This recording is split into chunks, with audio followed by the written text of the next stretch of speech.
बिस्मिल्लाहिर्रहमानिर्रहीम। अस्सलाम वालेकुम नाज़रीन, मैं हूँ साकिब बशीर। इस वक्त हम इस्लामाबाद हाई कोर्ट में मौजूद हैं और सुबह के 10:30 बजे हैं और 12 बजे तकरीबन 1.5 से 2 घंटे के बाद 12 से 12:30 के दरमियान यहाँ पे एक अहम और बड़ी समाअत होने जा रही है। आज इस्लामाबाद हाई कोर्ट से बराह रास्त आपको बताएंगे कि इस वक्त यहाँ पे क्या गहमा गहमी है और ख़ास तौर पर बहुत बड़े पैमाने पर सिक्योरिटी के इंतज़ामात किए गए हैं।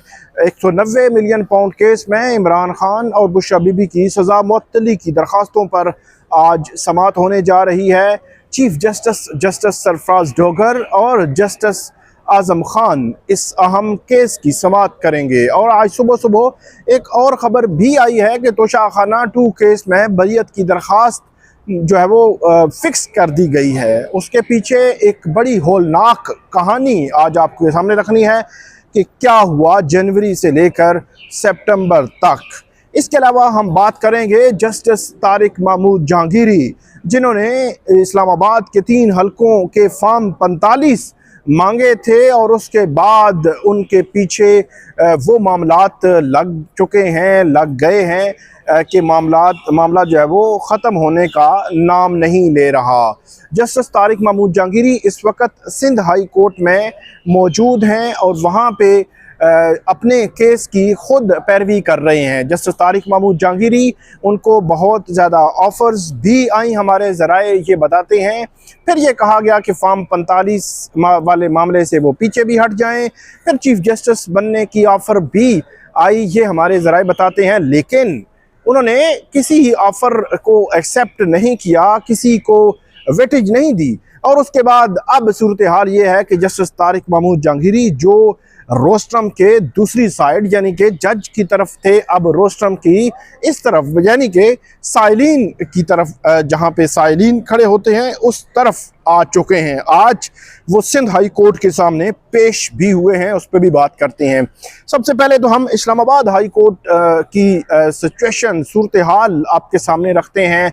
इस वक्त अगर आप देखें तो इस्लामाबाद हाई कोर्ट के बाहर सिक्योरिटी की तादाद, पुलिस एहलकारों की तादाद, बहुत कसीर तादाद जो है वो मौजूद है। और हाई कोर्ट के अंदर भी हम इंतज़ामात देख रहे हैं कि जो पुलिस के एहलकार हैं, जो कॉरिडोर हैं इस्लामाबाद हाई कोर्ट के, जहां से वकला ने ऊपर जो 3rd फ्लोर है चीफ जस्टिस की कोर्ट की तरफ जाना है, इन कॉरिडोर्स में भी पुलिस एहलकार जो है वो तैनात किए गए हैं। जो हाई कोर्ट का जो बिल्डिंग है, इसके बाहर जो एंट्री पॉइंट है उस तरफ खारदार तारें भी लगाई गई हैं और सख्ती की जा रही है कि गैर मुतलका अशखास जो शख्स हैं वो अफराद इसमें दाखिल ना हो।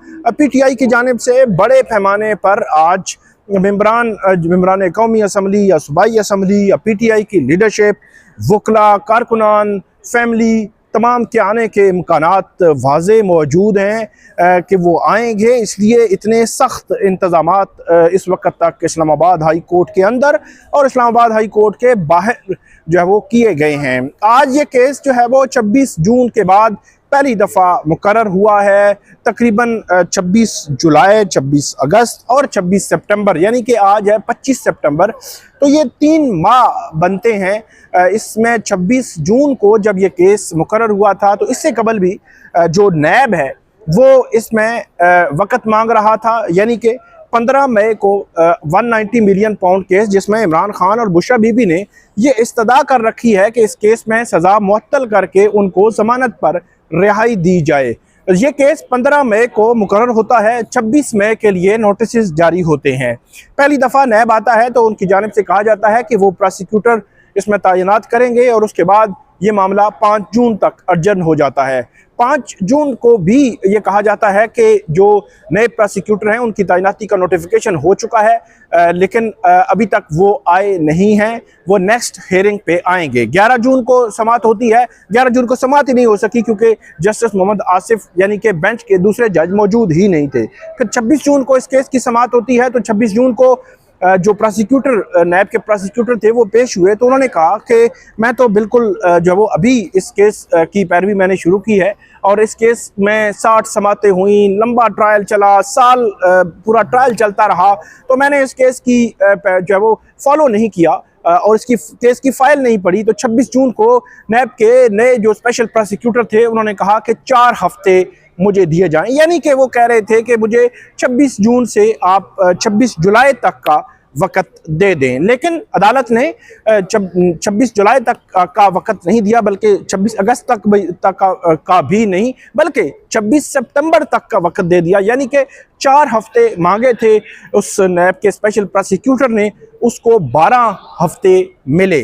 अब देखना यह है कि आज ये समाअत होने जा रही है, चीफ जस्टिस सरफराज डोगर और जस्टिस आज़म खान इस केस की समाअत करेंगे। पहले जस्टिस मोहम्मद आसिफ इनके साथ थे, जस्टिस आज़म खान एडिशनल जज हैं। इतने हाई प्रोफाइल केस में एडिशनल जज जो है उनको कानूनी तौर पर, आईनी तौर पर बिठा सकते हैं, लेकिन हमने देखा है कि माजी में इस चीज़ से अवॉइड किया जाता रहा है। आज की समाअत 17 जनवरी को ये सज़ा हुई थी एहतसाब अदालत से, इमरान खान और बुशरा बीबी को 7 और 14 साल सज़ा हुई थी। 17 जनवरी से लेकर आज 25 सितंबर को पहली दफ़ा ये मैच्योर लेवल पे ये केस आगे बढ़ेगा, क्योंकि इस वक्त तक केस मैच्योर नहीं हुआ, यानी कि सज़ा मुअत्तली की जो दरख्वास्तें हैं उन पर जो कम्प्रिहेंसिव जो इसमें प्रोसीडिंग्स हैं, कार्रवाई है, आर्गूमेंट्स है, वो अभी शुरू नहीं हुए। तो यानी कि आज बाकायदा तौर पर इस केस की समाअत शुरू होगी और समाअत जो है वो आगे बढ़ेगी। अब देखना यह है कि क्या अदालत इसमें सज़ा मुअत्तल करके ज़मानत पर रिहाई देती है या नहीं देती, क्योंकि बुशरा बीबी खातून हैं, खातून होने के नाते भी उनको कानूनी तौर पर फ़ायदा हो सकता है, बेनिफिट मिल सकता है।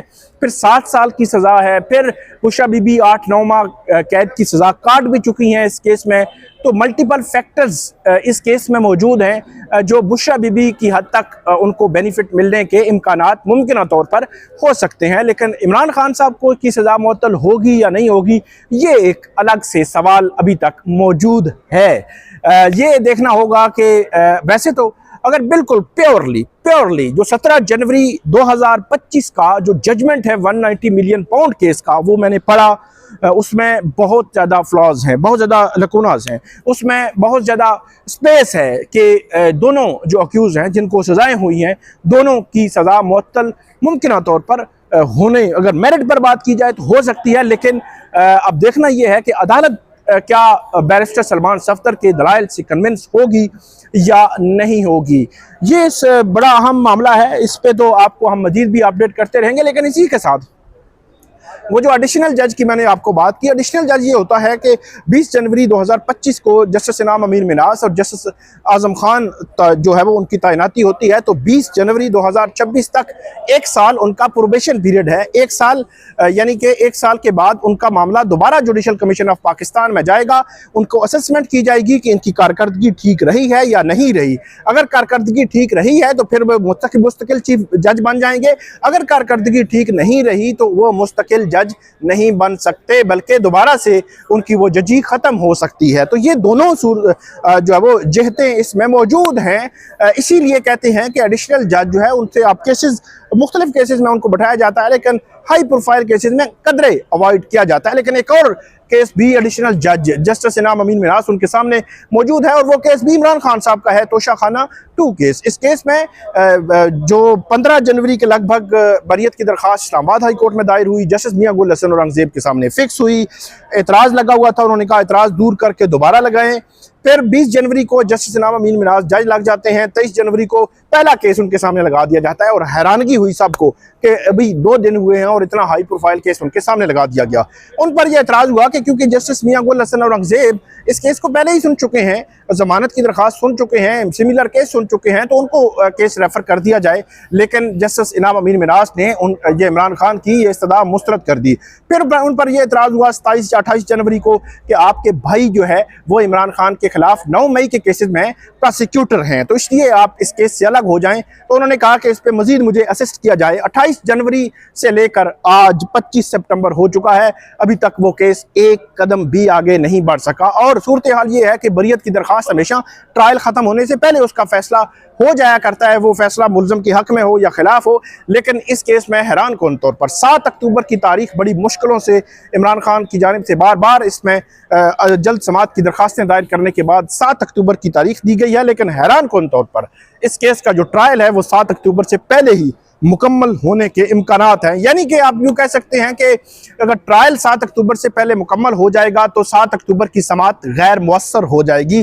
तो यूँ जस्टिस इनाम अमीन मिन्हास उनके सामने ये केस 23 जनवरी को आया और 7 अक्टूबर को बगैर कोई उसका आउटकम, बल्कि ज़ीरो से भी आगे नहीं बढ़ा कि इसमें नोटिस नहीं हुए, इसमें कोई कार्रवाई आगे नहीं बढ़ी। जो प्रोसीडिंग है तोशाखाना ट्रायल की वो रोकने की सदा की गई थी, वो नहीं, कुछ भी नहीं हुआ इस केस में। तो इसमें बड़े अहम सवालात थे।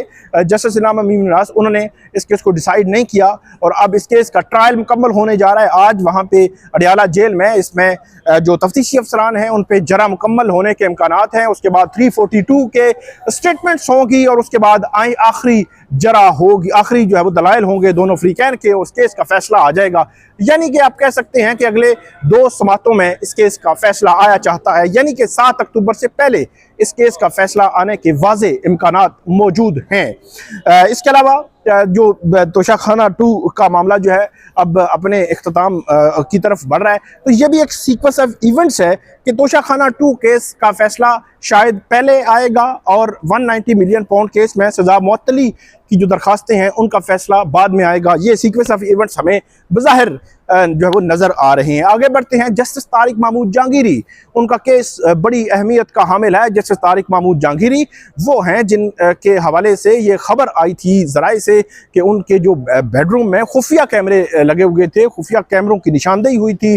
फिर जस्टिस तारिक महमूद जहांगीरी जो है फॉर्म 45 के हवाले से, तो जस्टिस तारिक महमूद जहांगीरी जो है उन के हवाले से उन्होंने जो फॉर्म 45 मंगवाए थे इस्लामाबाद के तीनों हलकों के, उस वक्त भी ये खबर आई थी कि उनको कहा गया था कि आप जो है वो इस मामले में जो पीछे हट जाएं। और फिर ये भी खबरें आई उनको मुख्तलिफ ऑफ़र्स भी होती रहीं, फिर ये भी खबरें आई उनको चीफ जस्टिस बनने की ऑफ़र भी हुई, लेकिन मामला जो है वो रुका नहीं है। अब उनकी जो डिग्री का मामला सामने आ गया, सिंध हाई कोर्ट में डिग्री का जो मामला है वो इस वक्त ज़ेरे अल्तवा है। जस्टिस तारिक महमूद जहांगीरी वहाँ पे सिंध हाई कोर्ट के सामने पेश हुए हैं, कहा है कि मुझे इसकी केस में फ्रीक बनाया जाए।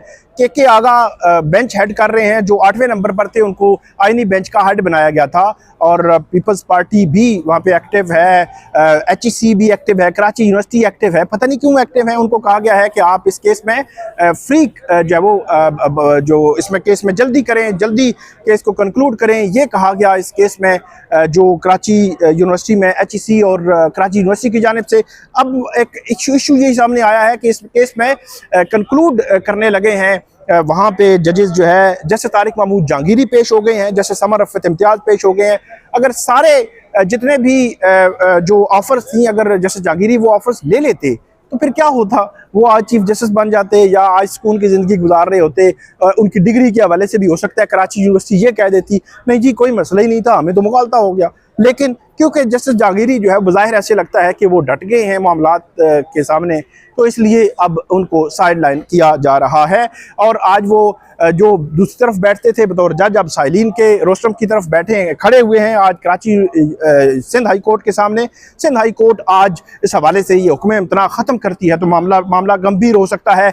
सुप्रीम कोर्ट में भी जस्टिस जहांगीरी का केस अभी तक नहीं लगा, सुप्रीम जुडिशल काउंसिल भी कहाँ खड़ी है कोई पता नहीं, सुप्रीम कोर्ट खामोश है।